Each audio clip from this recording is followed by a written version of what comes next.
High in the Peruvian Andes, surrounded by clouds and mountains, lies a city that has captured the imagination of the entire world. Machu Picchu is one of those rare places that seems almost impossible, a city built where no city should exist. For more than a century, people have argued about what it really was. Some called it a palace for kings, others believed it was a fortress to defend the Inca Empire, and some were convinced it was a temple for sacred rituals. But every explanation felt incomplete, as if the stones themselves were keeping a secret. Then in 2025, a breakthrough came. Scientists uncovered something that had been hidden for 5 centuries beneath the very foundations of Machu Picchu. The revelation changed everything, and once it was understood, this world wonder could never again be seen in the same way. When Hiram Bingham, a professor from Yale, pushed through the thick forest in 1911, he stumbled upon ruins that shocked the world. The city appeared to float on a razor-thin ridge, standing more than 2,400 meters above sea level. Terraces spilled over the edge of cliffs, temples opened out onto breathtaking drops, and stone walls seemed to grow straight out of the clouds. To outsiders, it looked untouched by time. Bingham believed he had found the lost city of the Incas, but the truth was that the Quechua people of the region had never forgotten about it. From the start, Machu Picchu puzzled experts. Unlike other great Inca cities, it wasn't linked to the empire by wide roads or active trade networks. There were no signs of large markets or permanent family neighborhoods. The gardens were beautiful but far too small to feed a bustling population. Instead of a busy metropolis, it looked like a carefully carved puzzle made of stone. The contradictions piled up. Why would the Incas, who were known for careful planning and efficiency, choose such a remote and unstable place to build? The ridge was narrow and dangerous, with sheer cliffs dropping hundreds of meters on every side. The soil was rocky and steep, impossible for large-scale farming. For a civilization that thrived on its ability to use resources wisely, this seemed like the worst possible location. Over the years, as archaeologists studied the site, the mystery only grew. Temples were aligned perfectly with the sun during solstices, and walls were so precisely built that even a blade of grass couldn't slip between the stones. Clearly, the city held ceremonial importance, but the central question remained: why here? Bingham made matters even more complicated by taking hundreds of artifacts back to Yale. His claim that he had discovered the city ignored the knowledge of the local people and fed into a Western story that made outsiders' voices more important than those of Peruvians themselves. For decades, the history of Machu Picchu was told not by the descendants of the builders but by foreign scholars. Geography deepened the puzzle. Machu Picchu sits between 2 steep peaks, Machu Picchu Mountain and Huayna Picchu, on a ridge carved by the river below. The paths to it wind through thick cloud forests and jagged cliffs. Unlike Cusco, the Inca capital, it wasn't built on a major road or trade route. In a culture where roads connected everything, Machu Picchu seemed intentionally isolated. That isolation made life difficult. Supplying workers with food, tools, and stone would have been a nightmare. Terraces carved into the mountainside could grow some crops, but not enough to support thousands of people. And the Incas had to move giant stone blocks without wheels or animals like horses. Every logical reason argued against building here, yet they did it anyway. The risks were obvious. The region receives nearly 2,000 millimeters of rain every year. Heavy rainfall caused flooding and erosion. The cliffs dropped into the river in sheer vertical lines, and a single slip on the wet trails could mean instant death. Rain threatened to weaken foundations, and even the strongest stairways could become unstable. It was the most dangerous place to build, yet the city stood, defying every risk. Archaeological evidence supports the idea that Machu Picchu wasn't a permanent settlement. Many of the human remains belonged to workers and attendants rather than family groups. It didn't have the structure of a city designed for long-term living. Instead, it seemed to serve a special purpose. The question was no longer whether it was a city, but why it was chosen and built in such a dangerous place. The Incas were master planners. They managed vast regions, built roads across mountains, and organized thousands of workers with remarkable efficiency. They didn't make mistakes. Machu Picchu was not an accident, it was a deliberate choice. The mystery was not why they built it was why they built it here. For more than 100 years, archaeologists and historians searched temples, terraces, and artifacts for answers. Then, in 2025, everything changed. A new team of researchers, led by Brazilian scientist Rualdo Menigat, shifted the focus. Instead of studying what was above ground, they began studying what lay below. Using tools normally used to study earthquakes, they mapped the mountain's hidden structure. They used satellite images, ground-penetrating radar, and even muon tomography, which scans deep into rock with cosmic rays. The results stunned everyone. Machu Picchu was not simply perched on a mountain. It was built directly at the intersection of two massive fault systems, a giant natural X hidden in the earth. For centuries, this detail had gone unnoticed. Modern engineers see fault lines as dangerous, but the Incas saw something very different. For them, the cracks in the earth were opportunities. Those cracks became channels for water. Instead of flooding the city, rainwater was guided through a network of hidden pathways. The Incas didn't fight the mountain, they worked with it. Water that might have destroyed the city instead nourished it. This is why Machu Picchu still stands today, while so many other Andean settlements have collapsed. The cracks also made construction easier. The massive granite stones that form the city weren't dragged from faraway places. They were split directly from the mountain beneath the city itself. Natural fractures gave the Incas ready-made seams, allowing them to break stone with simple tools. They didn't need iron or wheels, they used the mountain's own weaknesses to shape one of the most astonishing stoneworks on Earth. Even temples were aligned with these hidden fault lines. Sacred buildings followed the cracks in the rock, as though the Incas were building not just on the mountain but with it. For them, the lines were not just practical, they were spiritual. The Inca believed mountains were alive, sacred beings filled with power. Building where two massive faults crossed was more than strategy. It was a symbol of divine connection between earth and sky. This choice also made the city stronger. Solid rock breaks violently during earthquakes, but fractured rock spreads out the shaking energy. By building on broken ground, the Incas made Machu Picchu more resilient. The very cracks that seemed dangerous gave the city the ability to survive earthquakes that destroyed other settlements. The city's water system was equally brilliant. A spring that flowed out of fractured rock became its lifeline. From it, the Incas built a 750-meter canal that supplied fountains throughout the city. 16 stone fountains cascaded through terraces and courtyards, providing water not just for survival but for ceremony. To the Incas, water was both practical and sacred. It represented life, order, and blessing.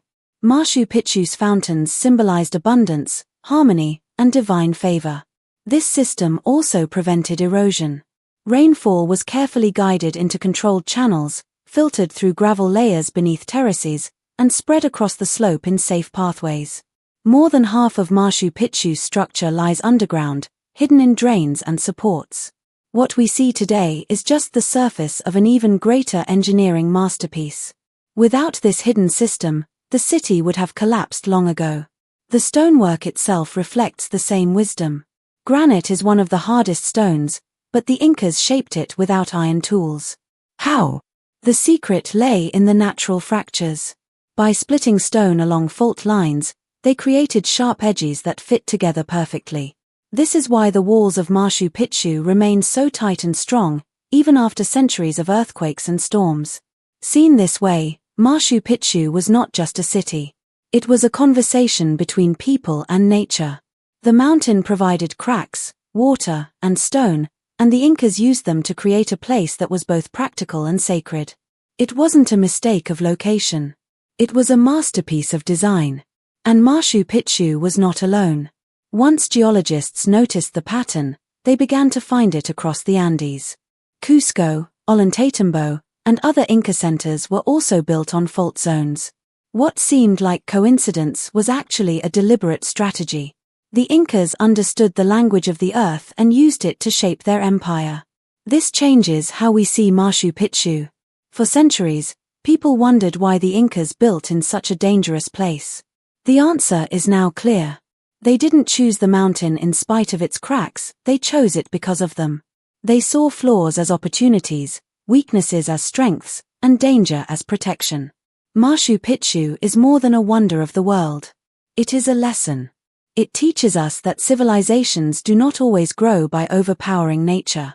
Sometimes they thrive by listening to it, by finding strength in what others see as weakness.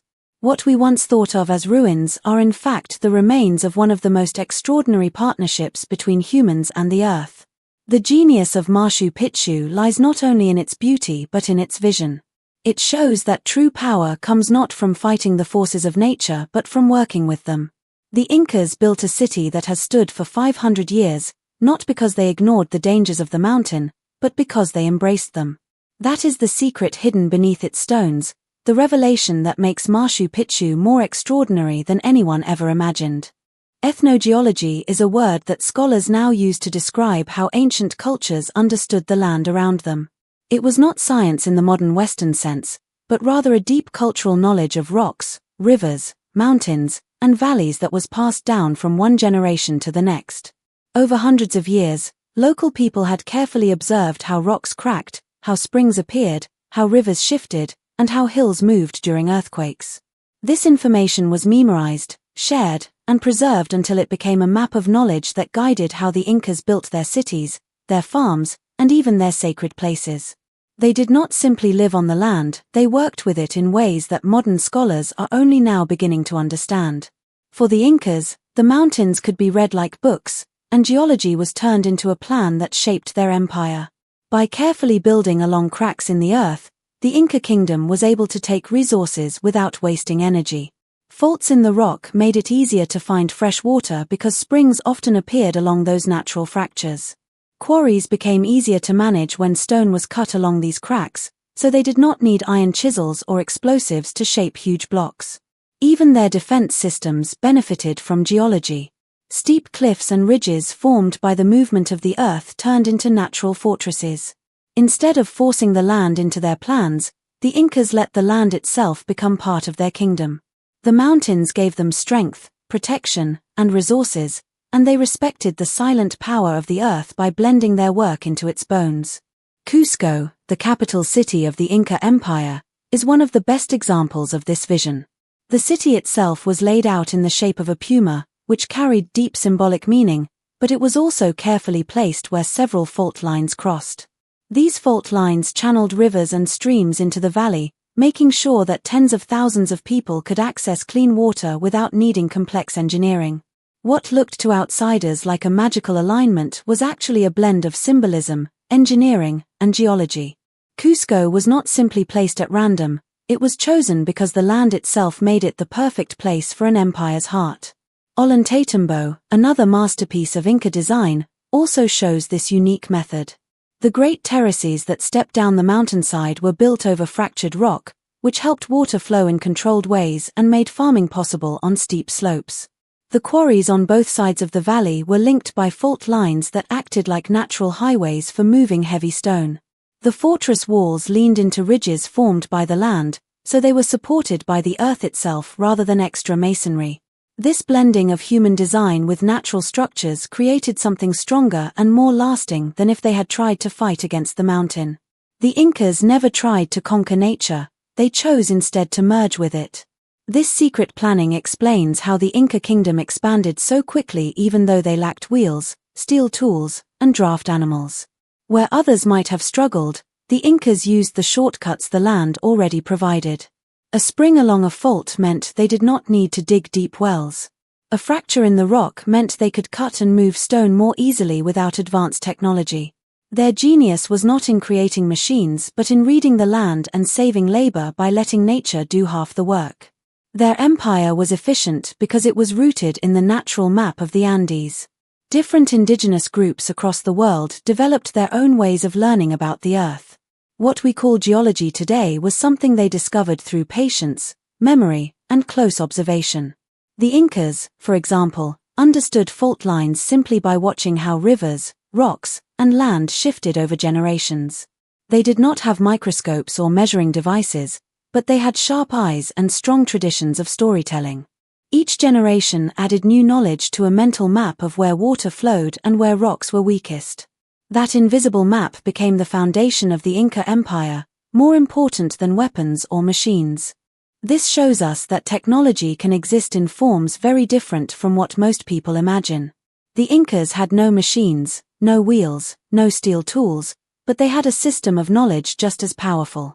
Their technology was built from observation, patience, and cultural memory. It was hidden in rituals, myths, and city designs.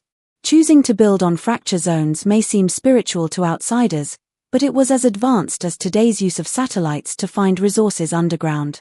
The Incas achieved this using only their senses and centuries of shared experience. This was a form of technology that left no gadgets behind, but it was enough to run a kingdom that lasted for centuries. When you look at the Andes from far away, it appears as a rough landscape of valleys, cliffs, and scattered rocks. To the Incas, however, it was not chaos but a map of opportunities. Faults became natural pathways for water and stone, ridges became ready-made walls, and valleys became fertile fields.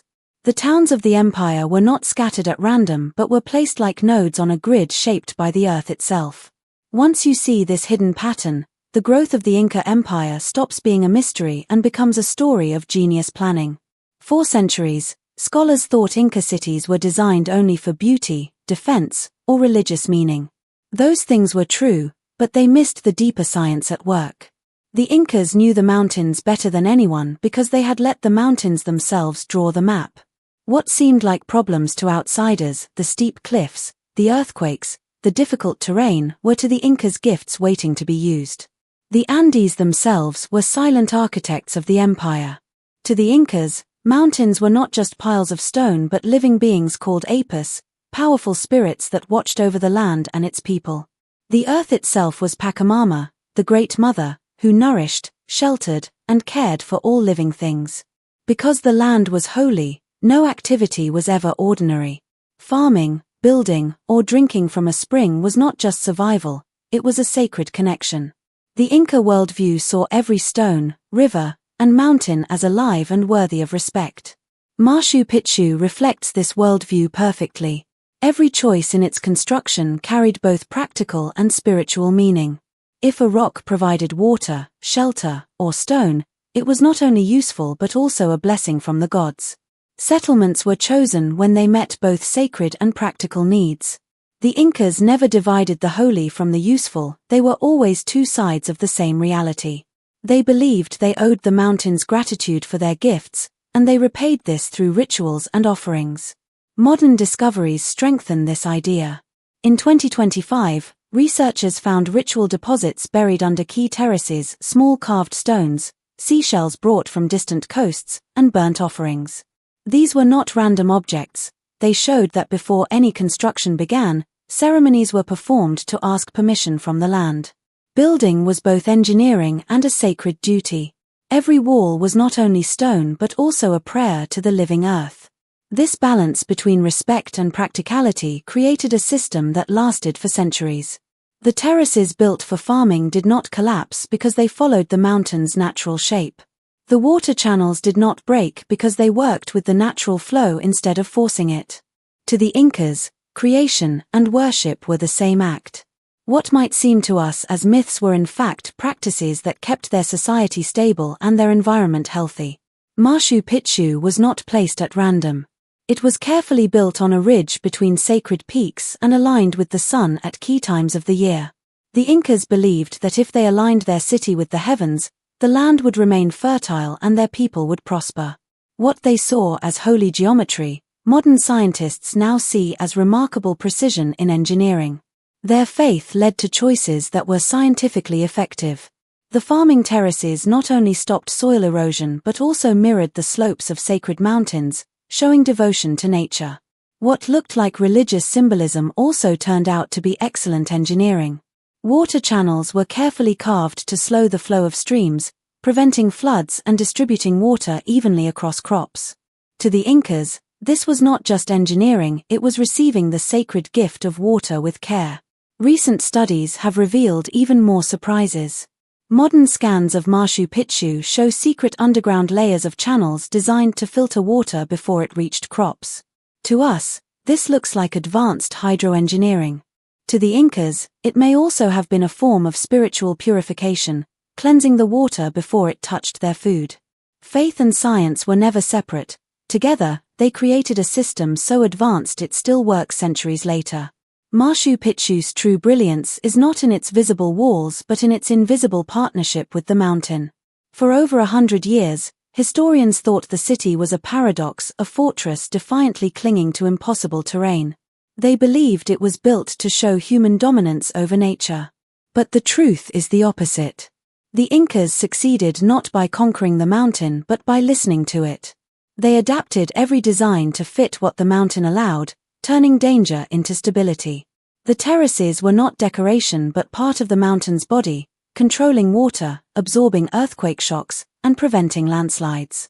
The houses, temples, and stairs were placed to match the natural shape of the bedrock, making them stronger against disasters. Even the drainage systems followed the slope of the land, moving water safely without destroying the city. Machu Picchu has survived centuries of earthquakes and storms because it is not separate from its environment, it is part of it. This unity redefines Machu Picchu. It was not only a royal retreat or a religious site but also an experiment in harmony between people and nature. Every stone was placed in conversation with the earth. Because of this, Machu Picchu still stands while modern cities collapse under disasters. It is not just an ancient ruin, it is a living lesson in resilience. The terraces, temples, and the famous Intihuatana stone are the most visible symbols of Machu Picchu, but the true masterpiece lies underground. Foundations, drainage networks, and hidden stone layers made up more than half of the construction work. The visible ruins we admire today are only the surface of a much deeper design. The genius of Machu Picchu is in what cannot be seen, a structure of respect, science, and spirit that holds it together even now. The Incas proved that greatness is not always in what you build above ground but in how well you work with what lies beneath it. They left behind no machines, no written science, and no steel, yet their empire thrived because they read the land better than anyone else. Their invisible knowledge turned mountains into allies and rivers into partners. That is why Machu Picchu still stands, a silent reminder that the most advanced technology may sometimes be the wisdom to listen to the earth.